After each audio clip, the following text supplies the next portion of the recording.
He told me I belong in a churchyard. Like in all conversations, you get to that point. Well, what are we going to do? Everybody's saying, what do we do given the circumstances we're in? And you say there is no do. Yeah. Yeah, ultimately, the thing doing what we're perceiving as doing is a leaf falling. Like, our characters are not formed by choices. It's like our characters will do exactly what are going to be what they are. Our characters will be what they are.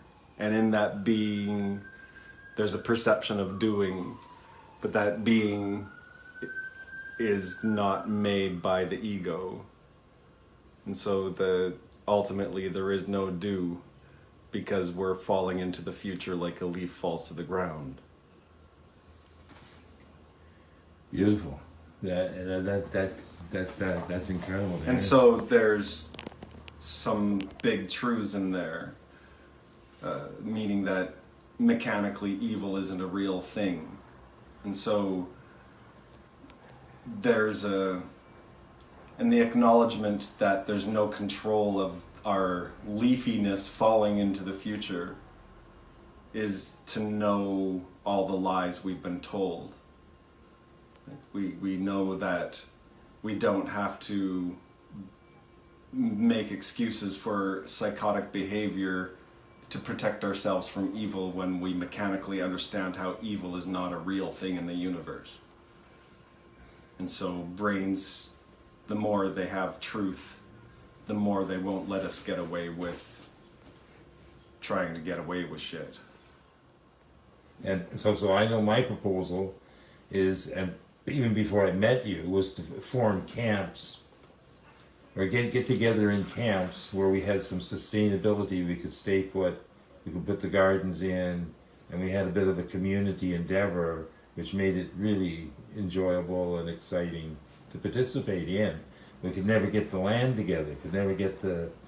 Well, it's a beautiful thing. It's you start seeing the path to freedom, but then you start seeing that there's phenomenon that has been aware of this for a really long time and has taken long-term measures to counter it.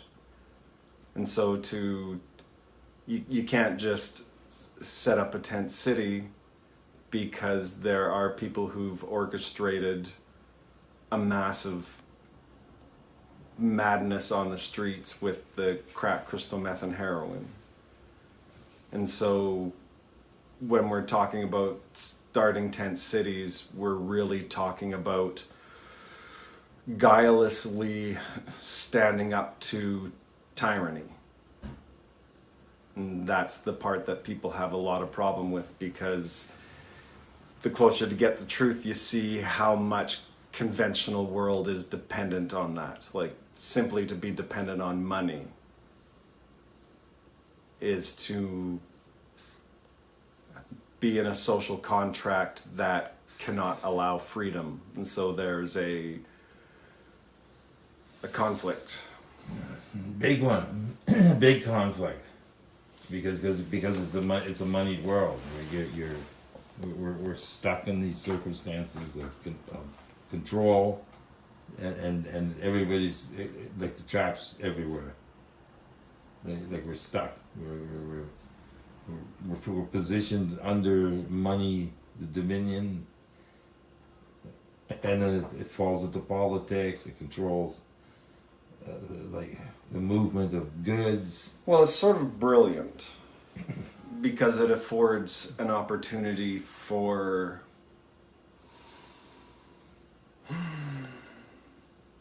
a most beautiful soap opera that will reverberate into the future for thousands of years. And so there's that, if I start acknowledging all truth, things are going to get really tough, but at the same time, everyone's angels and we're mortal anyway, so may as well not be afraid and just shine with love however your character was formed in whatever ways your character would articulate. Thank you, David. David Arthur Johnson. Ran for mayor last term. Hoping to run again next year.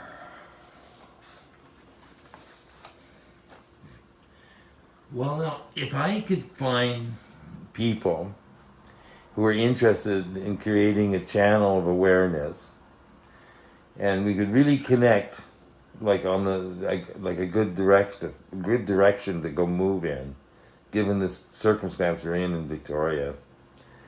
If I could get a few marketing texts out, and we could show this transformative moment that we have in time, where we can abort the future that they got prescribed for us and evolve in a new and living way.